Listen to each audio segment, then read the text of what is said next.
Hi everybody, thanks so much for joining this 15-minute kitchen session. Unfortunately this isn't live, but I will be around during and after the talk and we'll be picking up questions, so please feel free to ask any questions that you might have. So let me introduce myself. My name is Dr. Samantha Moss. I'm a senior lecturer in the Department of Sport and Exercise Sciences, and I've been working as a performance nutritionist in professional women's football for about the past 3 or 4 years. So I've been really lucky to be involved in what has been and hopefully what will continue to be a really exciting time for women's football. So just last year, we saw the biggest ever investment in UK women's sport when Barclays sponsored the Women's Super League. And then in November 2019, we saw tickets for the England versus Germany game sell out at Wembley for the first time in women's football. So as the popularity of women's football continues to grow, and as the demands that players are facing get more intense, we need to ensure that these players have the right support network around them so that they are really best equipped to excel in their performances and, importantly, remain healthy at the same time while doing that. So I thought that it might be useful for me to briefly outline what a sports science support network for an elite team or an elite athlete might look like. So if you want to work in sports science in the future, you might want to just listen in with regards to what is available to you. So for a team like Manchester City Women, there is a head of sports science and medicine who is in charge of overseeing all of the support provided. Then strength and conditioning or fitness coaches who deal with the physical training and the match preparation of the players. Then we have a performance analyst or analysts who will record and analyse the tactics of the team and also the opposition teams as well and try to exploit some of the weaknesses within those teams. And then finally, a performance nutritionist who's in charge of ensuring that players know how to fuel properly for exercise and recovery. So we could argue that the ultimate success of a team is not just dependent on the performances of the players themselves, but in fact, it's much more complex than that. So we've got lots of people, lots of moving parts all working together with the same goal in mind.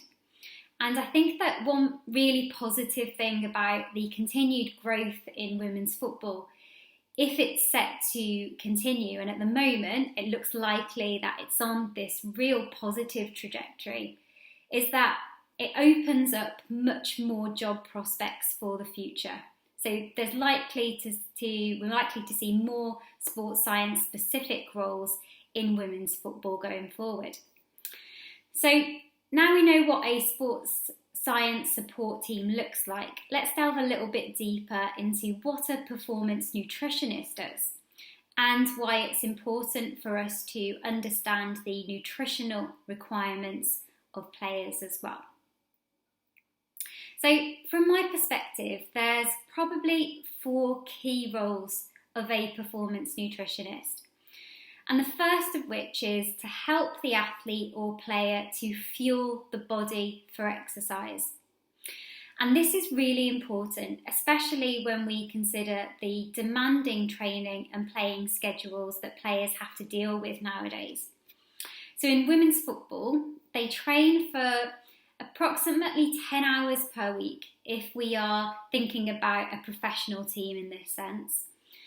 And there are also times within the season where they have to play 2 matches per week or sometimes even 3 matches per week.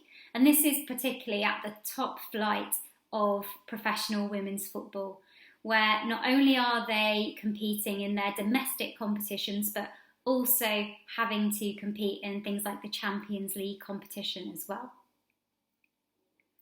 So if they aren't fueling correctly during these congested periods by eating and drinking the right things, then they're really going to struggle to perform well. However, in the longer term, if players continue to have insufficient calorie intake over many years or months, then the consequences can be extremely detrimental to their health and performance. So there are many documented cases of athletes losing their period or having disruptions in their menstrual cycle, and having poor bone health, making them more susceptible to fractures. And it's often the case that both of those things can occur simultaneously. So when those are coupled with a low energy intake, we tend to call this the female athlete triad. But more recently, there has been a lot of other consequences detailed from having sustained low energy intake as well. So these types of consequences are thought to occur because the body doesn't have enough calories to support the high energy demands that are needed to sustain all of this exercise that's being done, as well as to sustain the processes that are continually keeping the body healthy. So things like hormone production and maintaining metabolic rate, all of these things require energy. So hopefully you can see that ensuring that players achieve sufficient calorie intakes is really important, a really important role for a sports nutritionist. Now, the second role for a performance nutritionist is to help players recover from exercise. So after matches, players are likely to have expended a lot of energy. So somewhere in the region of about 1,000 calories or more for a player who's playing most of the game. So they've probably used up also a lot of carbohydrate stores within their body, and they've probably caused themselves some muscle damage as well, which is really one of the natural consequences of sports, which involve lots of accelerations, decelerations, quick changes in direction, all of that kind of thing. So replenishing energy stores, including providing enough carbohydrate and protein between exercise, plays a really central role in helping players to recover and adapt so that they can start their next exercise session ready to perform. The third role of a performance nutritionist is to help players to manage their body composition. And I'm not going to talk about this in great detail today, but I can say it's probably one of the most complex aspects of the role. And then finally, we know that good nutrition can help to offset illness and might play a role in the prevention of injury too. So these are other roles that need to be considered. So now I just wanted to share with you some work that I have completed as part of my role supporting the performance nutrition team for one of the women's WSL1 teams. And I hope that it can give you some insight into how we can use sports science research to make positive changes for players. So our primary aim for doing this research was to see whether players were fueling properly for training and matches, and also to see whether any of the players might be at risk of some of the consequences of insufficient energy intake, which we just outlined. So we invited the whole squad to take part, and 13 players participated. And this is what their schedule looked like during the 5 days that we monitored for them. So we can see that over the 5-day period, they had a number of training sessions and a match day. So on day 1, they had a double session day, which we called the heavy day, and this comprised a field session in the morning and a resistance training session in the afternoon. On day 2, they had a rest day. Then on day 3, they had a field-based session in the morning, which we called the light day, a match day on day 4, and then another rest day on day 5. So we asked players to keep a weighed food diary for these 5 days, where we got them to write down everything that they ate and drank. And then we also measured their energy expenditure during the exercise sessions as well. So it is a bit more complicated than this, but by having both of these values, so their energy intake and their energy expenditure during exercise, alongside their body composition, we can work out whether they have enough energy to maintain their performance and health. And the term that we give this is their overall energy availability. So just to give you a little bit more context, there are 3 categories that research has defined for us. And these categories include optimal, reduced and low. So if somebody is in an optimal energy availability, then they have sufficient energy for adaptation and recovery. If they are categorised into reduced energy availability, we know that this may be tolerated for short periods of time, such as in weight loss programs, but if sustained over a long period, then we might begin to see some of those health consequences that we spoke about earlier. Now, if individuals are placed in the low energy availability category, and this is sustained again for a period of time, then we are much more likely to see the impairments of many of the body systems that we also mentioned earlier. So we wanted to really see whether players were able to ingest sufficient energy to meet the demands of the training and competition that they have to go through on a typical 5-day period. Okay, so what did we find? So the results for energy availability over the 5-day period revealed that 23% of the players, or 3 out of the 13 players, had an optimal energy availability status. 54%, so 7 out of the 13 players, fell into the reduced category. And then the final 23%, or the last 3 players, fell into the low energy availability category. Now, when we looked at whether players struggled to eat enough calories on certain days, we found that the higher the training demands, the more difficult they found it to sustain an optimal energy availability. So we can see, based on the results of this figure, that the number of players in the low energy availability, represented here by the red bars, increased as the energy demands from the exercise also increased.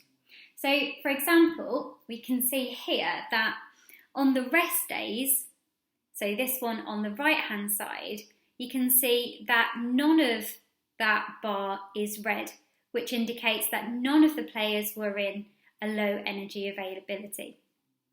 There were some in reduced and also some in optimal. And how does this compare to the different training days? So if we jump to the light training day, which is the second bar in, we can see that on this day, 38% of the players struggled to maintain energy availability and were in a low energy availability. When we compare this to the double training day, which we call the heavy day, 58% of the players were in the red, and then for the match day, 62% were in the red or low energy availability category. So this told us that players definitely needed more help with their nutrition, particularly on days where they had matches and double session training days as well. The next thing that we did was to analyse their carbohydrate, protein and fat intake. And we found that while most of the players were actually pretty good at maintaining their protein intake and meeting the recommendations, this wasn't the case for the fat or the carbohydrate. So specifically, we found that 39% of players didn't get enough of their calories from fat, and most surprisingly, none of the players reached the carbohydrate intake that we would expect based on the recommendations that are provided for team sport players.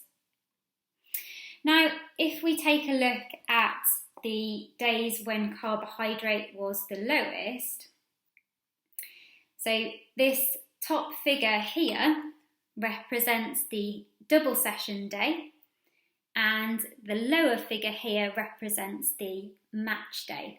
And each of these bars represents an individual player on the team. And you can see that what I've done is put a dotted grey line to indicate the recommended carbohydrate intake per day. So hopefully just from seeing each of the results from the players, and that you can see that most of them are below that line, but more specifically, perhaps we can see how far some of them are still yet to go to actually achieve that guideline. And here we can actually we can see how big the problem is for some of these players.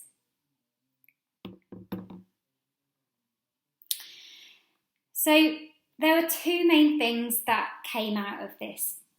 So firstly, players weren't eating enough per se, but specifically they weren't eating enough from carbohydrate and fat sources.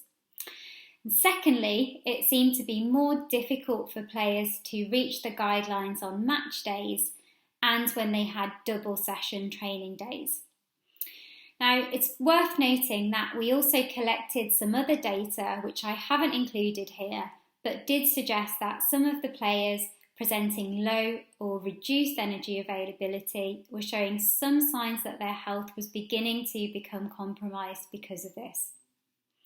So using these conclusions, we began to deliver education sessions, and I think that the most important thing to come out of this was that not just the players, but also the sport science support team, including the coaches, understood the importance of making nutrition a priority. And the second key thing we did was to change the environment so that foods and snacks were not just made available, but were readily encouraged and given to players at key points within training and match days. So now I'm at the end of the talk. I just wanted to emphasise that we still have much more work to do in nutrition so that we can keep on learning more about what we can do to support these female football players. And with some recent work showing that female participants make up only 39% of sport and exercise science research studies, it's important that we continue to work hard to better understand the female athlete as much as we can. I really hope that you've enjoyed this session, and please do ask any questions that you might have. Thank you for listening.